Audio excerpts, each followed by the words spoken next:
First, draw 2 sets of parallel lines. Below that, draw another extended version of 2 sets of parallel lines. Now connect the shorter set of lines to the longer set using small lines. This will form the neck of a bottle. Do this for both bottles. Use a curved line at the bottom of each bottle to enclose it, so it resembles a plastic container. Then draw one more curved line to connect the lower part of the bottle structure.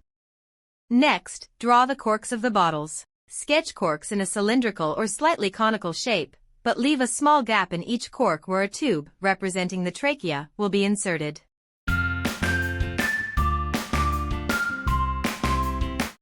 Now draw 2 straws.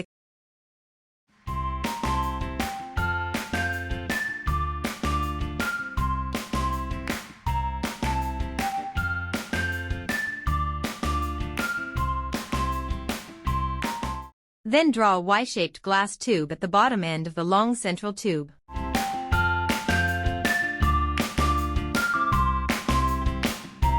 Next, draw balloons at the ends of the Y-tube to represent the lungs. In the first figure, the balloon should appear deflated, indicating a normal, resting state. In the second figure, the balloon should be inflated. It should appear slightly larger to demonstrate expansion during inhalation.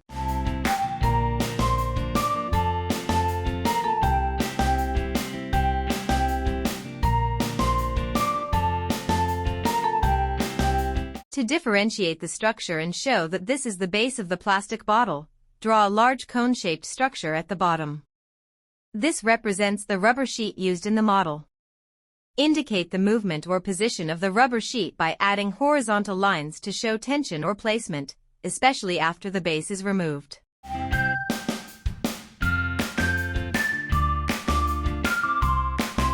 Now let's start coloring the model.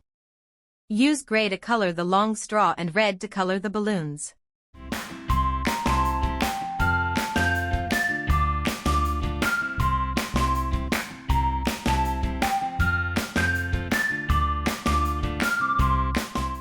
I am using a light blue color to shade the rubber sheet. Now let me explain the demonstration and its procedure. Imagine that the plastic bottle represents the human chest cavity, and the balloons inside represent the lungs. When you pull the rubber sheet that is placed at the bottom of the bottle, it increases the space inside the bottle. As a result, the balloon inside that bottle inflates and becomes bigger, simulating the inhalation process. When you release the rubber sheet, the balloon returns to its normal size, as seen in Figure 1. This demonstrates how the action of the rubber sheet mimics the diaphragm's movement in the human body during breathing.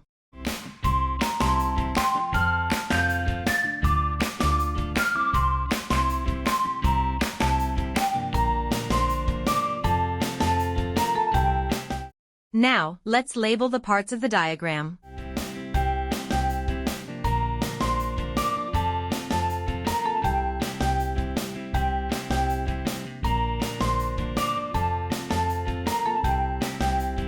One. Plastic bottle, representing the chest cavity. 2. Balloons, representing the lungs. 3. Rubber sheet, representing the diaphragm. Next, we will show the movement of air using arrows. Arrows should be drawn to indicate the direction of air, one set entering the bottle, inhalation, and another set exiting, exhalation. These arrows, especially placed at the top near the straw, help illustrate the airflow during the breathing process. Thank you for watching this video. See you soon in the next drawing session. Bye for now.